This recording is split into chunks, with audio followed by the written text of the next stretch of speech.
Muito obrigado, Felipe José de Carvalho Correia, pela brilhante palestra. Gostaria de convidar o próximo palestrante, palestra que terá o tema Nutrição influenciando o rendimento e a qualidade da carne. Gostaria de convidar Flávio Dutra de Rezende. Flávio Dutra de Rezende, que possui graduação, mestrado e doutorado em zootecnia pela Universidade Federal de Viçosa. Atualmente é pesquisador científico da Agência Paulista de Tecnologia dos Agronegócios e professor credenciado da Faculdade de Ciências Agrárias e Veterinária, a FCAV, Unesp Jaboticabal. Atua como revisor científico da Revista Brasileira de Zootecnia, do Boletim de Indústria Animal, da revista Ciência e Cultura, tem experiência na área de zootecnia, com ênfase em avaliação de alimentos para animais, atuando principalmente nos seguintes temas: bovinos de corte, desempenho animal, qualidade da carne, confinamento e desempenho. É com você, Flávio Dutra de Rezende.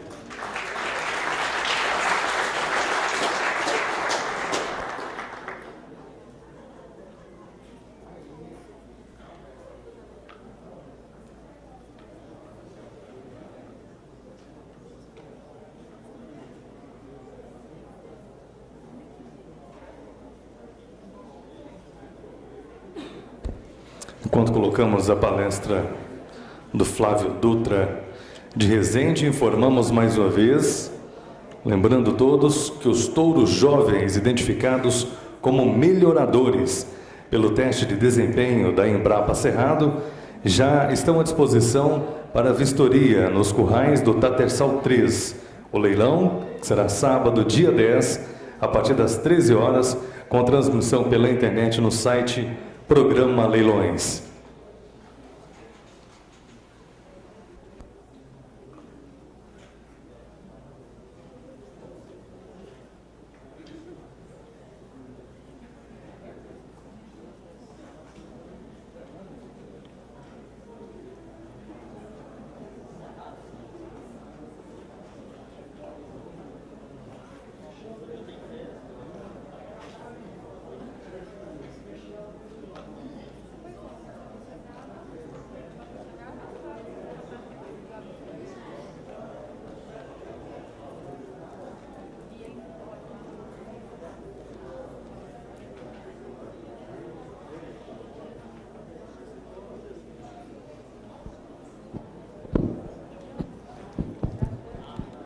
Boa tarde a todos.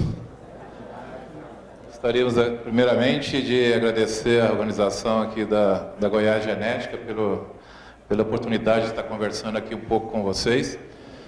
Ao pessoal da Campo Rações aí, que fizeram o convite também, a oportunidade de eu estar aqui falando um pouquinho com vocês sobre qualidade de carne. Isso é bom, agora são 3 horas da tarde, todo mundo já comeu bastante. Carne bovina, eu espero, né? Afinal de contas, nós precisamos aumentar o nosso consumo de carne. Quando a gente olha esse banner aqui, é muito importante a gente olhar isso aqui, ó, Zebu, carne de qualidade. Então, nós temos que parar um pouquinho e pensar no que nós estamos produzindo, né? Esse é o objetivo do meu bate-papo aqui com vocês, tá?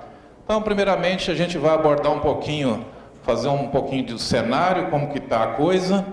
Depois nós vamos falar de qualidade de carne especificamente. E depois nós vamos ver como produzir um pouco essa carne um pouco mais diferenciada. Aqui um cenário, né, uma média hoje da condição do Brasil. Nós temos aí em torno de 170 milhões de hectares de pasto. Nós temos um rebanho estimado aí em torno de 213 milhões de cabeças. Nossas estatísticas são um pouco complicadas. Produzimos aqui próximo a 9,6 milhões de toneladas de equivalente carcaça. Exportamos 20% disso. 80% fica dentro do mercado local. E nós temos que entender um pouco o que nós estamos produzindo. Nosso rebanho cresceu muito nos últimos anos, porém a partir daqui, ó, nos últimos 10 anos, nós temos ficado mais estabilizado, tá? Na realidade, na minha opinião particular, eu acho que nós temos muito boi. embora as pessoas achem que não tem. É que, na realidade, nós estamos explorando um pouco o potencial dos nossos animais, né? O nosso sistema de produção, ele é essencialmente um sistema de produção a pasto. Confinamos aí, dependendo do ano, 4 milhões e meio, eventualmente 5 milhões de cabeça. Quando o milho está mais barato, obviamente aumenta o confinamento, né? Tomada de decisão do pecuarista. Mas a essência do nosso sistema de produção é pasto, tá? Isso traz algumas consequências. Por quê? Porque o produtor precisa começar a entender o que é que ele está produzindo. Ele tem que olhar para o animal dele e enxergar um bife. Ou seja, é isso que nós produzimos, tá? Toda vez que vocês verem um boi na fazenda de vocês, olhem para ele com um cara de assim, olha, eu vou comer esse bife, porque nós estamos produzindo uma coisa para alguém consumir. Tá? E quando a gente olha, por exemplo, o nosso cenário, infelizmente, nós temos uma variabilidade muito grande de produção. Isso vai chegar lá no frigorífico, que vai ter que processar isso. Na realidade, o frigorífico desmancha tudo aquilo que nós fizemos e depois vai vender para nós. Tá? É isso que a gente tem que prestar um pouco mais atenção.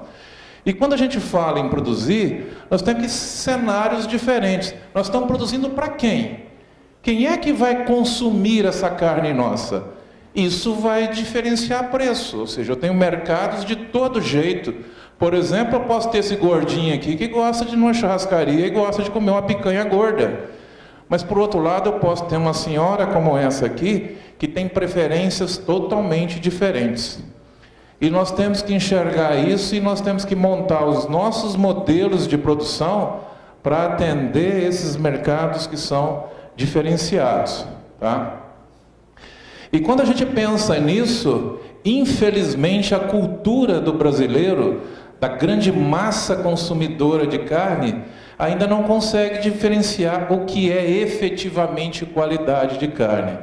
Quando a gente faz essa brincadeira aqui, ó, para o brasileiro em geral, existem 4 tipos de carne. Todas elas são chamadas carne de vaca. Quando a dona de casa chega lá no açougue, ela pega, me dá 1 quilo de carne de vaca. Né? Nada contra a vaca, mas é óbvio que a vaca vai produzir uma carne, né? A vaca de descarte vai produzir uma carne pior do que uma carne de um macho novo. Mas basicamente a dona de carne pede carne para quê? Eu quero 1 quilo de carne para bife, 1 quilo de carne para panela, 1 quilo de carne moída e 1 quilo de carne para churrasco. Bota todo mundo dentro do mesmo balaio e fica tudo igual. Eu que estou produzindo uma carne diferenciada, vou para o mesmo balaio de alguém que está produzindo, desculpa a expressão, uma porcaria. Como que vai diferenciar preço num negócio desse? Isso é altamente complexo, essa diferenciação de preço. Até mesmo porque a marca de carne hoje que existe no Brasil é açougue de supermercado. Qual a carne que você compra? Eu compro lá na açougue do seu Zé. Esse seu Zé compra carne de tudo quanto é fornecedor diferente. Um dia você pode ter uma expectativa boa, outro dia você pode ter uma expectativa extremamente ruim.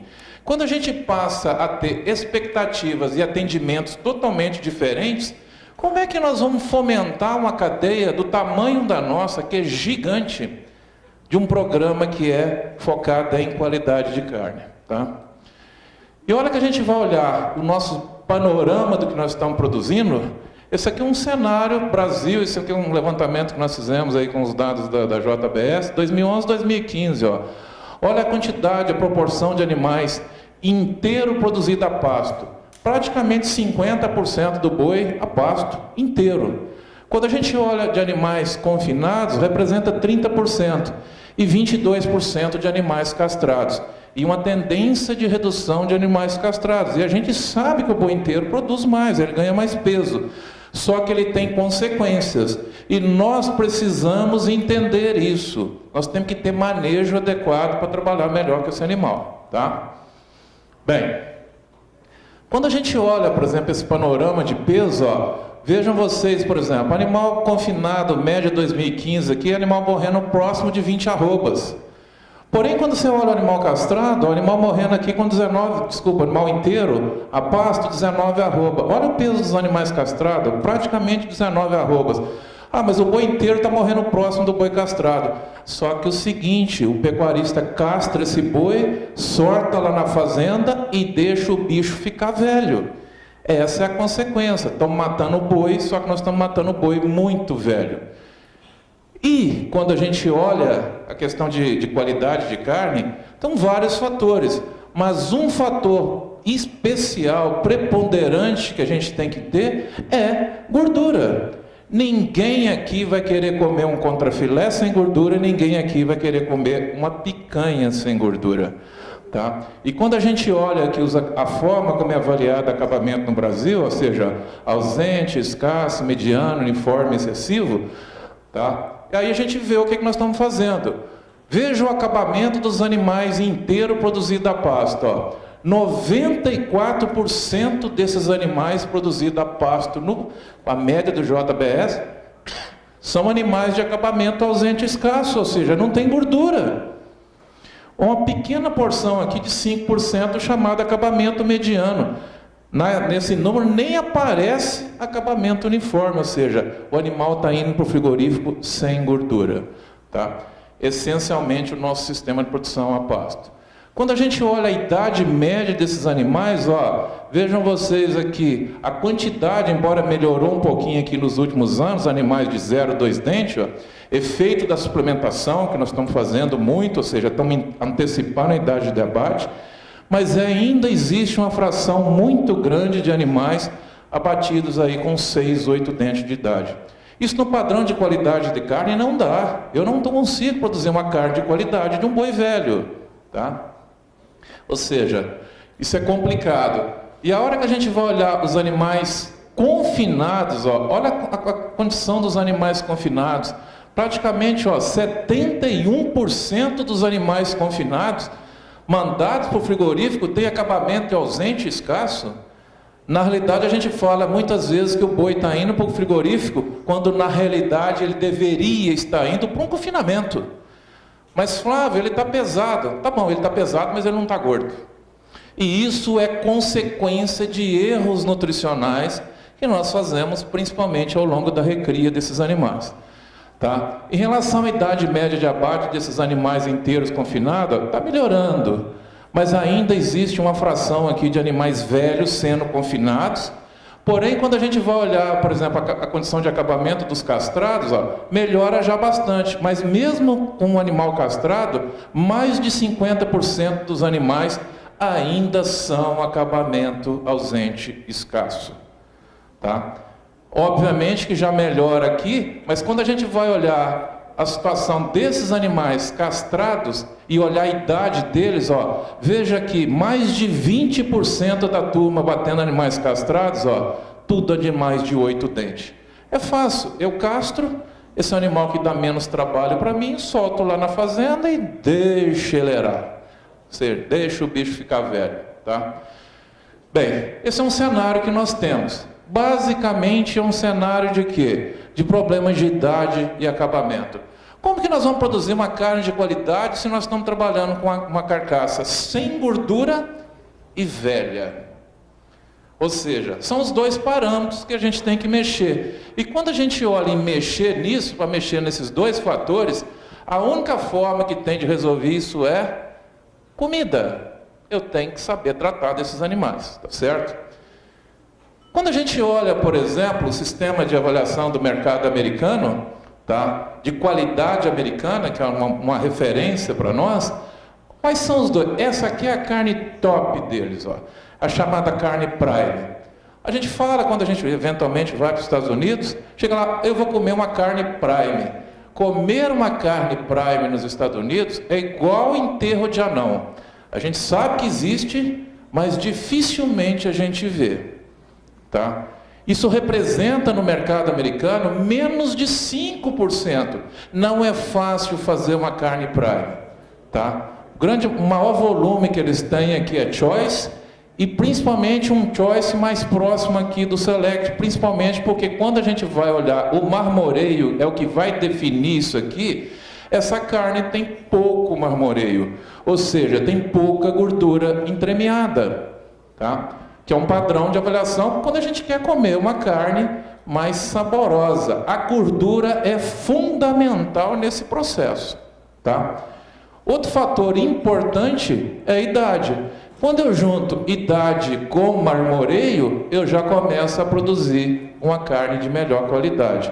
Agora, para mim mexer, abater um animal mais pesado, tá? E jovem, a única ferramenta que eu tenho, lógico, a genética desse animal é fundamental, a sanidade desse animal é fundamental, mas se eu não tiver nutrição para fazer esse animal produzir mais, eu não vou conseguir fazer isso, tá? E o nosso cenário nos permite fazer um monte de situações. Nós podemos fazer a carne que nós quisermos comer. Eu consigo hoje, através de genética, fazer um bife, por exemplo, sem gordura de marmoreio. Mas se eu quiser também fazer um bife com mais marmoreio, eu vou conseguir imprimir isso aí no animal geneticamente. O animal pode ter predisposição genética para colocar gordura de marmoreio, mas se eu não tiver nutrição para ele, ele não coloca, tá certo? E essa gordura entremeada aqui, ó, ela é fundamental para mim ter uma carne de qualidade. Além disso, o animal precisa de ter uma gordura de cobertura, tá? Se a gente baixar essa temperatura dessa sala agora para cerca de 5 graus Celsius, algumas pessoas aqui vão começar a sentir frio, outras não, tá? Quem é que vai sentir frio primeiro? Os gordinhos ou os magrinhos? Os magrinhos, né? As mulheres principalmente vai sentir frio antes, né? Ou seja, a gordura é proteção. Se você coloca uma carcaça sem gordura na câmara fria, o que ela vai fazer? Quando você sente frio, você faz o quê? A meninada mais nova aí encolhe. Quando você põe uma carcaça sem gordura na câmara fria do frigorífico, o que ela faz? Encolhe também e ela vai ficar dura, tá? Bem, muitas vezes a gente pode querer produzir um urso de tanta gordura, tá? Às vezes eu estou querendo produzir uma carne com mais marmoreio, mas eu estou com o animal errado, ou seja, esse animal não tem predisposição genética. Você vai colocar um excesso de gordura de cobertura e por ele não ter característica genética para isso, essa gordura não vai ser depositada onde a gente está querendo. Ou seja, isso nos programas de qualidade de carne tem que ser visto, tá? Então, basicamente, quando a gente olha a gordura, a gente tem que olhar o seguinte, a nutrição é extremamente importante para a gente colocar gordura. Se quiser engordar aqui, gente, começa a comer macarrão e batata e arroz todo dia, vocês vão ficar gordinho, tá certo? É energia, precisa disso. Tá? E essa gordura de marmoreio, ela é fundamental. Quando você está mastigando a carne, essa gordura entremeada, ela ajuda a lubrificar. E só de você ver uma gordura, você pode indiretamente ou diretamente aumentar a sua produção de saliva. E quando você saliva mais, você lubrifica mais e, consequentemente, a mastigabilidade dessa carne melhora. Então você come mais fácil. De um modo geral, qual é a carne que a gente mais gosta de comer no churrasco? Costela. O que tem numa costela? Gordura, certo? Bem, e quando a gente olha para essa gordura de marmoreio, ela está presente aqui, essa gordura intramuscular. Então tem a gordura intramuscular e tem a gordura subcutânea, ou a gordura de cobertura. A maior parte da contribuição dessa gordura subcutânea, ela vem de acetato. O carbono que está aqui, ó, vai aparecer aqui. Porém, quando eu estou pensando em gordura de marmoreio, ela vem de glicose. A maior proporção dos carbonos presentes na gordura intramuscular vem da glicose. E a única forma que tem da gente aumentar a glicose, é aumentar a glicose circulante. Eu tenho que ter uma nutrição que disponibiliza o aumento de glicose circulante na corrente sanguínea do meu boi, para que essa carbono vai ser fixado lá dentro do músculo intramuscular na forma de gordura de marmoreio. Isso é importante porque tem muitos programas de qualidade de carne que quer fazer isso, mas não trata de forma adequada o seu animal, ou seja, ele tem predisposição para colocar, geneticamente para colocar gordura de marmoreio, mas por erros de manejo nutricional acaba não fazendo isso. Aqui para mostrar mais um detalhe, ó, por que é importante essa gordura de cobertura? Porque também ela tem uma relação com a gordura de marmoreio. A partir do momento que eu aumento a quantidade de gordura de cobertura, esse animal também passa a depositar mais gordura de marmoreio. É uma relação direta. Agora, isso tem que ter genética para isso. E hoje, no Nelore, nós conseguimos fazer isso. Hoje existem algumas dentro da raça Nelore, algumas variantes que você consegue colocar um índice de marmoreio mais alto. Mas é óbvio, isso só vai expressar mediante nutrição. E para mostrar o efeito da importância da nutrição, ó, isso está relacionado, a quantidade de gordura presente no ganho do animal está relacionado diretamente à taxa de ganho. Quanto mais o meu animal ganha peso, mais gordura ele vai colocando. As duas coisas caminham junto. Ou seja, tem vários programas, e muitas vezes, por exemplo, dentro do Nelore, você manda o animal para o frigorífico e ele está pelado. Por que ele está pelado? Porque durante a fase, principalmente a fase de recria dele, ele não ganhou peso, a taxa de ganho de peso dele é baixa. Se a taxa de ganho de peso dele é baixa, é óbvio que ele não vai colocar gordura. Aí você vai pensar assim, mas no confinamento eu coloco. Não coloca, o tempo é muito curto.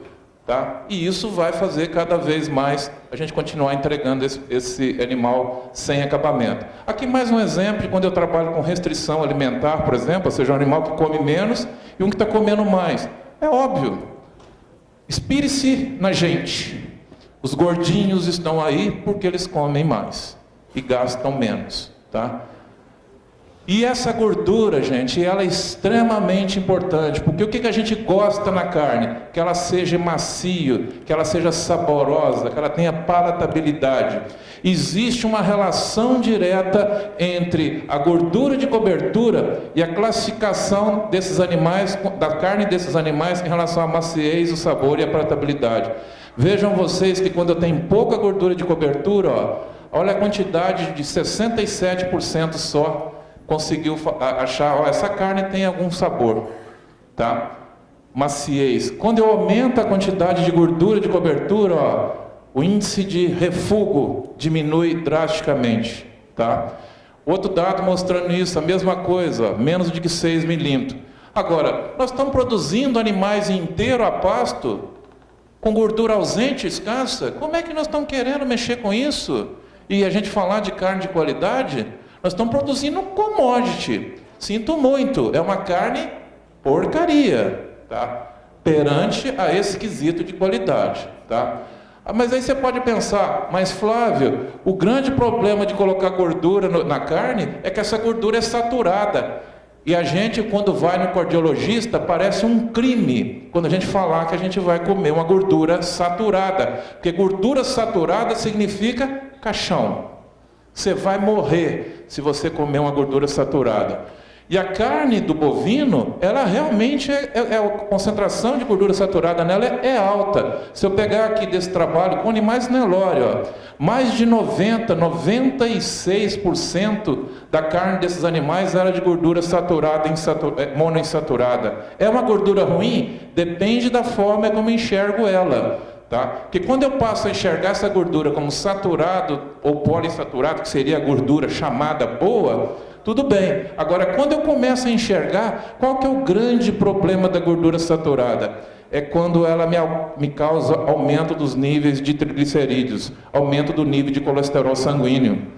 E a maior proporção dos ácidos graxos saturados presentes na carne bovina não aumenta os níveis de colesterol sanguíneo. Então, gente, nós podemos continuar comendo a nossa gordurinha de boi, desde que nós tenhamos, obviamente, hábitos saudáveis. Não adianta eu querer comer gordura de boi, sentar no carro e não dar nem um passo. Eu não sou exemplo para isso, né? Vocês já estão vendo. Mas, se vocês tiverem hábitos saudáveis de vida, não é por causa da gordura do boi que vocês vão morrer, tá certo? Vocês vão morrer por causa de outras coisas. Para mostrar aqui, ó, estes são os 6 principais ácidos graxos presentes na carne do animal, tá? E o grande problema está nesse aqui, ó, nesse mirístico aqui. Olha a proporção dele, ele é pequeno. Tá? Nós temos ácidos graxos extremamente saudáveis, essenciais na carne bovina. E infelizmente não se faz propaganda de carne de boi. Se faz propaganda, coma frango, entendeu? Coma porco. Nada contra o frango e o porco. De vez em quando, muito raramente, eu como isso. Mas outra coisa que nós temos como referência da gordura, da coloração da gordura, eu tenho uma gordura amarela, eu tenho uma gordura branca. Isso depende de onde o animal está sendo produzido. Se eu estou com o animal a pasto, recebendo principalmente gramínea mais verde, e se tiver mais gramínea temperada, esse animal vai ter essa coloração mais amarela. Se eu levo esse animal para um confinamento e dou grão para ele, dou ração para ele, milho principalmente, essa gordura vai ficar mais esbranquiçada, tá? E nessa gordura amarela tem essa substância aqui, ó, extremamente importante para a nossa saúde, extremamente importante para a nossa visão, tá? Além de ter efeito, tá, em relação a algumas características importantes, por exemplo, aumento de imunidade. Tem muita gente que é vegetariano aí, gente, não aguenta um espirro. Por quê? Morre rapidinho, tá certo? E vocês já viram a turma que come carne, tem pele o quê? Boa. Os vegetarianos têm pele flácida, não tem colágeno.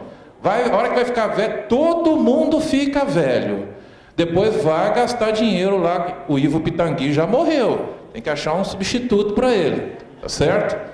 E quando a gente vai olhar a questão de comparar a carne, ó, olha os padrões de níveis de colesterol, por exemplo, de um contrafilé, que é uma carne fantástica, por exemplo, com um frango. Olha o nível de colesterol do contrafilé, olha o nível de colesterol do frango. Gente, comer frango é igual comer isopor, tá certo? Tem que temperar, senão não tem gosto. Olha comparado aqui os níveis de lipídios presentes na carne.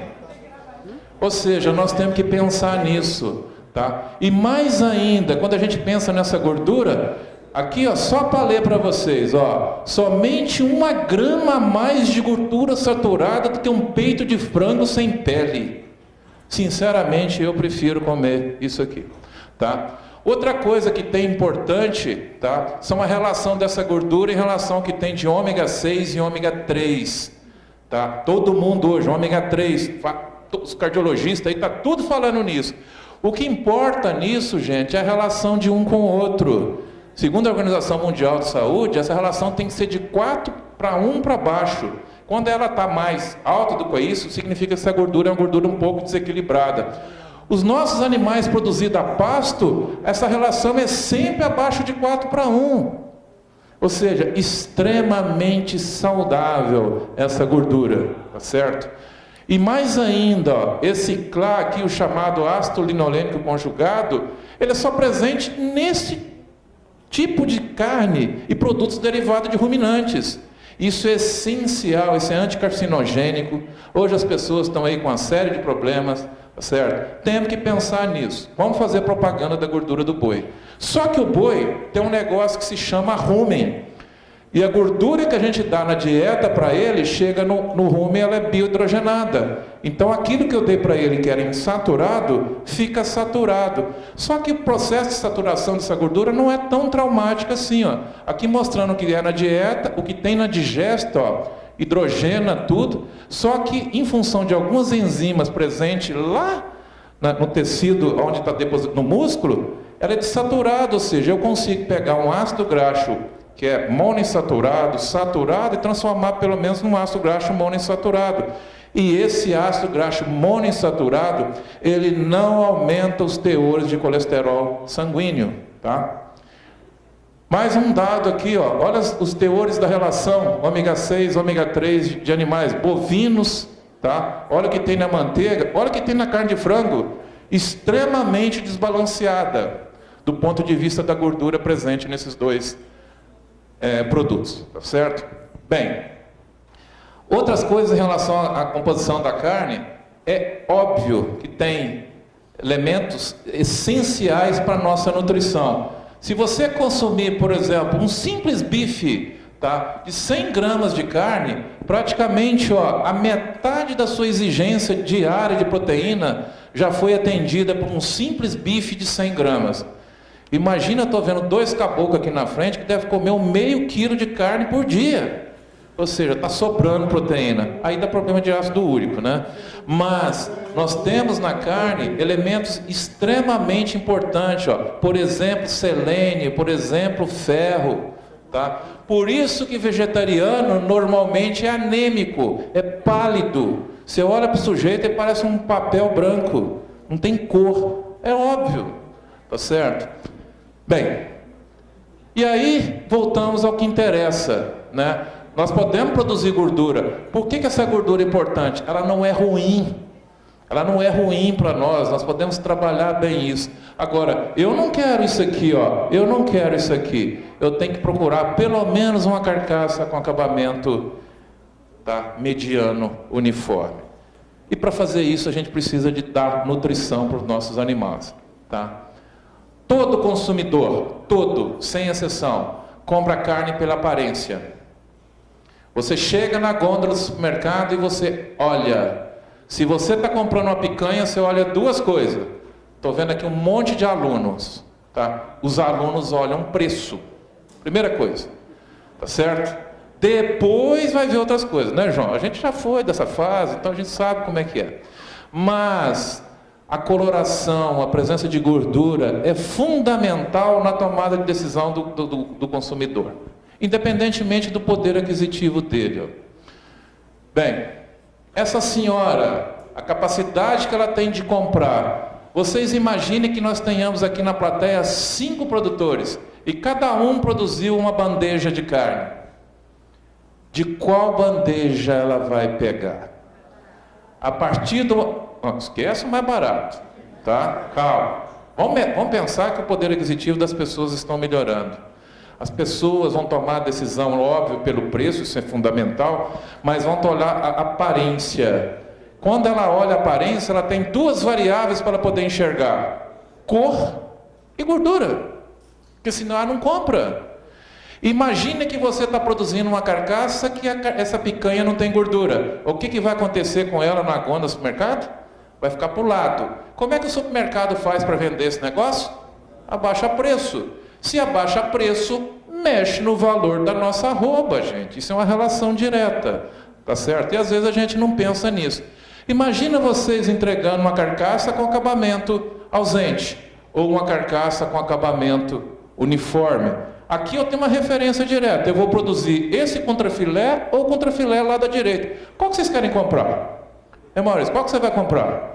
É óbvio que você vai procurar o da direita. Além dele ser melhor visualmente, é óbvio que tem mais macio, a predisposição para maciez. Isso não é uma garantia que ele vai ser macio, mas é uma maior predisposição para tal. E aí você pode chegar nessas 2 picanhas. Você vai pegar aquela picanha da esquerda para chamar os amigos para fazer um churrasco? Não vai, tá? Até aquela da direita também não está muito boa, tá certo? Mas você tem muito mais chance de comprar da direita do que você comprar da esquerda. Você tem muito mais chance de pegar esse contrafilé do que esse, certo? Porque nós tomamos esse tipo de decisão, tá? Tem vários modelos aí. Em relação à cor, tá? São basicamente 2 fatores que determinam a cor da carne. Um é a idade. Quanto mais velho o boi vai ficando, mais escura a carne desse boi vai ficando. Se o fator é por escolha, se eu estou produzindo um boi velho, a carne dele vai ficando mais escura. O que isso chega na gôndola do supermercado? Toda vez que vocês vejam uma carne escura na gôndola do supermercado, vocês pensam o quê? Está estragado. Isso pode realmente estar estragado, mas essa carne pode estar escura, porque se é um boi mais velho, essa carne não pode eventualmente não ter contaminação, tá certo?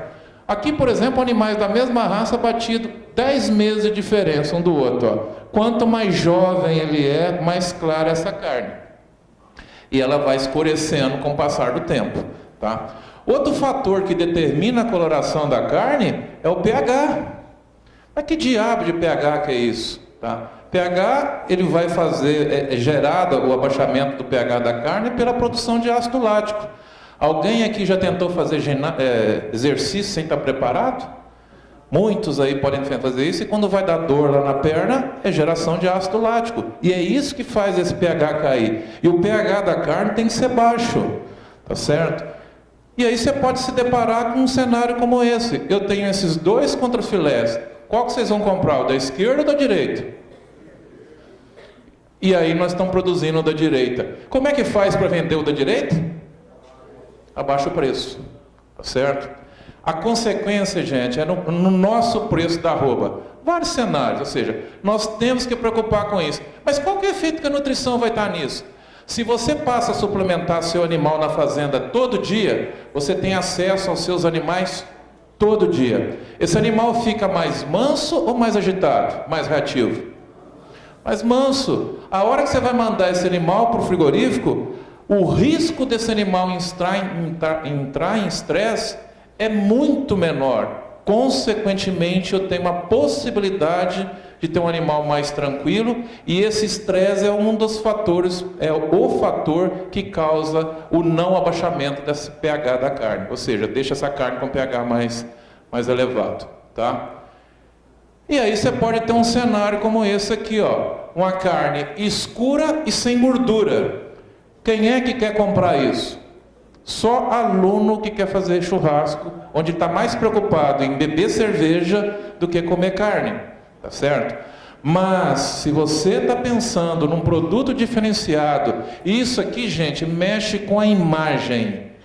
Se aquele produtor está fornecendo essa carne, que está chegando lá na gôndola do supermercado, aquele que está tendencioso de ir para uma outra carne e chega no supermercado e vê isso aqui, ó, ele começa a refugar.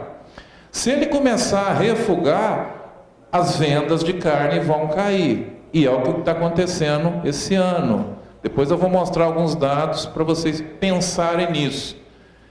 Por exemplo, você pode ir num supermercado americano e encontrar um negócio como esse aí, ó. Vocês imaginam o dia que o Brasil chegar nessas condições?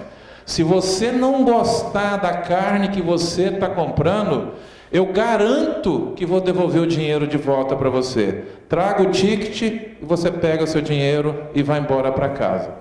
O brasileiro ia dar um jeito, né? Ele ia gostar da carne e falou que não gostou. Ia pegar o dinheiro de volta. Mas isso é cultura, tá certo? E aí, quando a gente começa a pensar no nosso negócio, tá? Nós temos que pensar, bem, eu preciso produzir um animal mais jovem e eu preciso de produzir um animal com mais gordura. Se ele tem genética e se ele tem sanidade adequada, agora falta o básico, que é a nutrição. E aí, não tem outra forma. Eu tenho que olhar como é que ele cresce. Eu tenho que pensar nesse animal. O que é que tem na carcaça? A carcaça, obviamente, ela tem osso, músculo e gordura. Se o meu animal está morrendo sem gordura praticamente nenhuma, é porque eu não estou sabendo tratar dele. E a gordura, ela não é depositada só. É lógico que a taxa de deposição de gordura aumenta aqui depois da puberdade, ó, mas ela é depositada a vida inteira do animal. Ou seja, o que eu não posso é dar muita energia para esse animal até a fase de puberdade dele, mas eu preciso dar energia para ele. Porque se eu não der energia para ele, ele não vai crescer o músculo dele. Ou seja, é uma coisa ligada à outra. O resultado só vai acontecer se eu entender que o meu animal precisa de uma dieta. E a dieta do animal é composta, obviamente, do pasto, eventualmente do sal mineral e do suplemento que eu vou dar para esse animal ao longo da vida dele. A partir do momento que você passa a entender isso, você começa a fazer uma nutrição mais adequada desse animal, tá certo? E eu quero que o meu animal, até a puberdade, tá, ele cresça rápido. Depois, tá, na fase final, eu vou fazer o acabamento dele. Aí eu estou com esse animal no confinamento, ele está pronto para ser confinado, tá certo?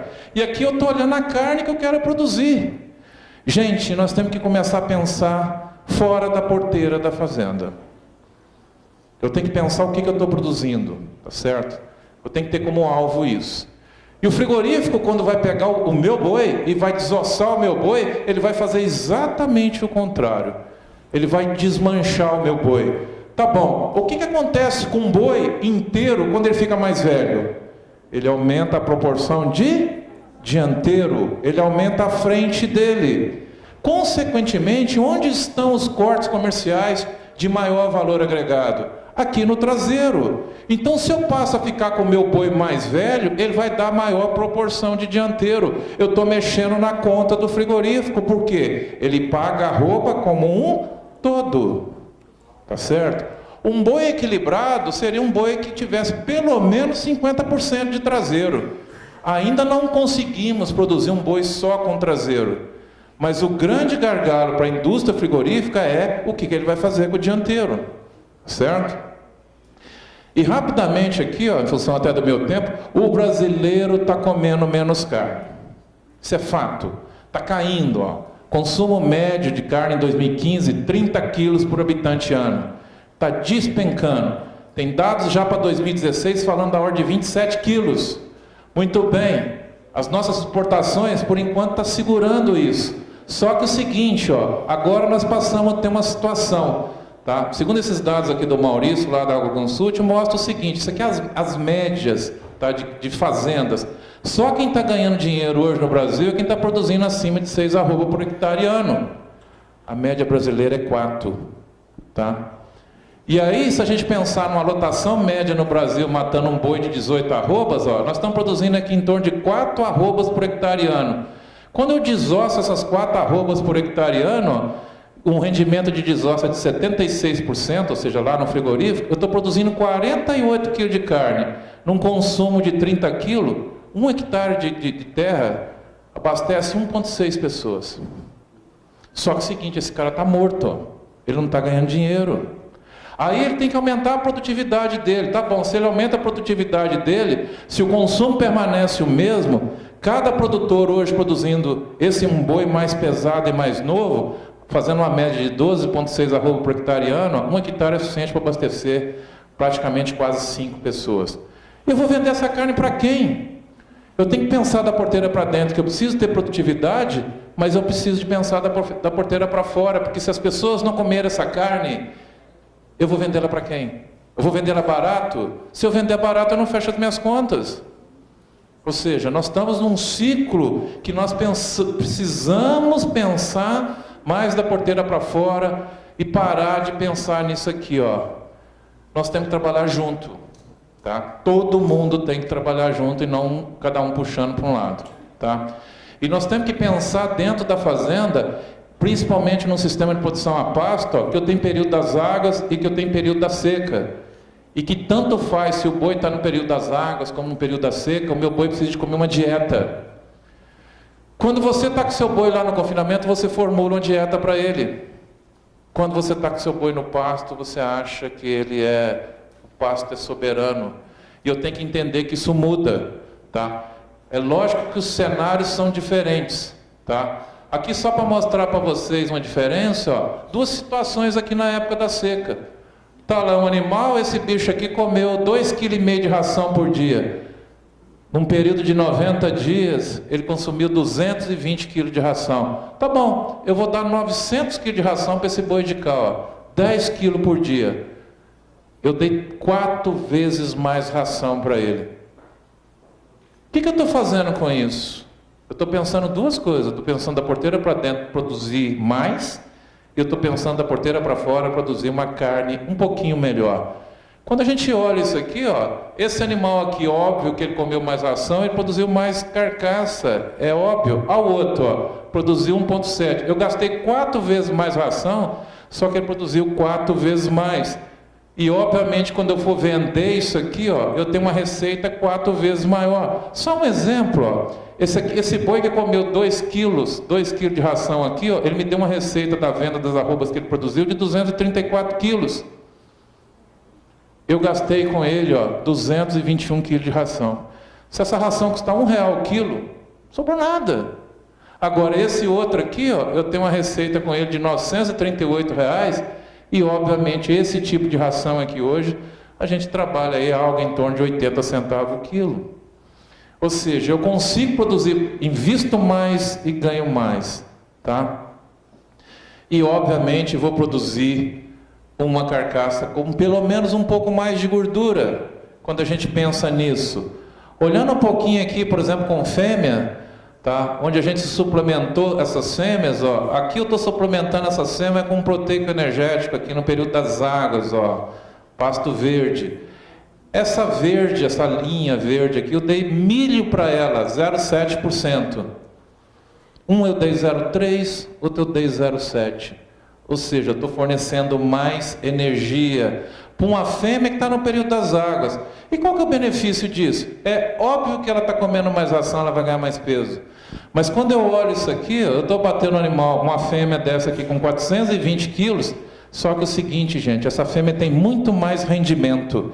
Por quê? Ela está consumindo mais ração, ela vai produzir mais carcaça. A consequência disso, no mesmo peso vivo, eu tenho uma fêmea abatida meia arroba a mais do que a outra. Mas ela tem o mesmo peso vivo, mas ela está ganhando mais carcaça, é o que interessa para nós. Tá? Quando eu olho isso, uma fêmea dessa produzindo meia arroba a mais, esses animais consumiram em média 2,5 kg de milho nessa época. Há um preço médio aqui que eu considerei de milho, hoje está até um pouquinho mais caro com isso, eu estava investindo nessa fêmea por dia 1,60 kg, mais um sal mineral dá 1,74 aqui.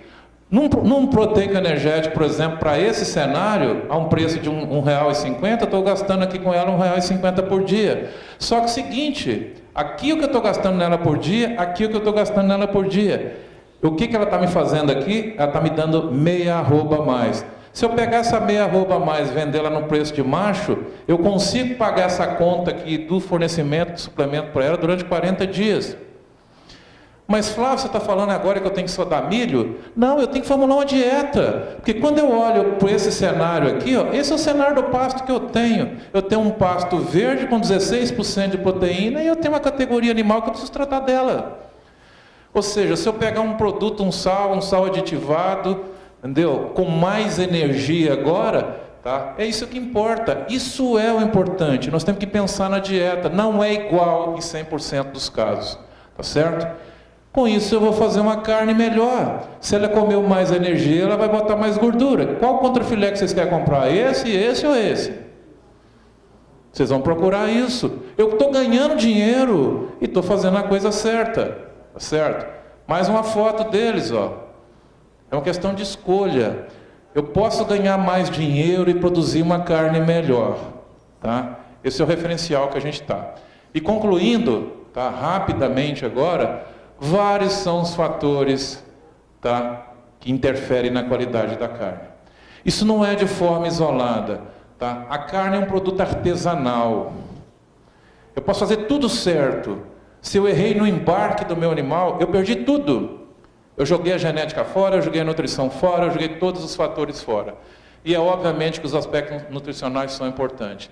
E quando eu olho isso aqui, ó, a gente tem que pensar o seguinte, lembre-se que quem mantém o seu negócio é o consumidor. E tem hoje frigorífico não querendo comprar mais boi ruim. Tomem cuidado, que pode ser que um belo dia vocês podem estar produzindo alguma coisa que ninguém queira comprar, tá? Se o consumidor não compra ou compra a preço baixo, isso chega lá dentro da fazenda, certo? Você vai querer comprar isso aqui ou você vai querer comprar isso aqui? Pensem bastante nisso, tá? Pensem bastante nas oportunidades que a gente tem. E logicamente que a nutrição ela afeta todos esses fatores. Tá? Ela tem relação direta com todos eles, tá? Direta e indireta. Nós temos que pensar no animal como um todo, né? Que ele precisa de uma nutrição adequada ao longo da vida dele. E isso é uma experiência que nós fazemos lá na Apta de Colina, onde a gente fala que criamos o boi 777. O animal é tratado todo dia, tá? Eu não posso deixar ele de forma isolada, esquecer dele, fui para a praia e esqueci dele. Não. Tá? Tem que pensar na nutrição dele ao longo da vida dele toda. Tá? Tem que saber usar a nutrição a favor da produção e, consequentemente, fazer uma carne de melhor qualidade. Tá? Aqui é uma foto, uma imagem aérea lá da nossa estrutura experimental lá em Colina, tá? Eu agradeço aí a atenção de vocês.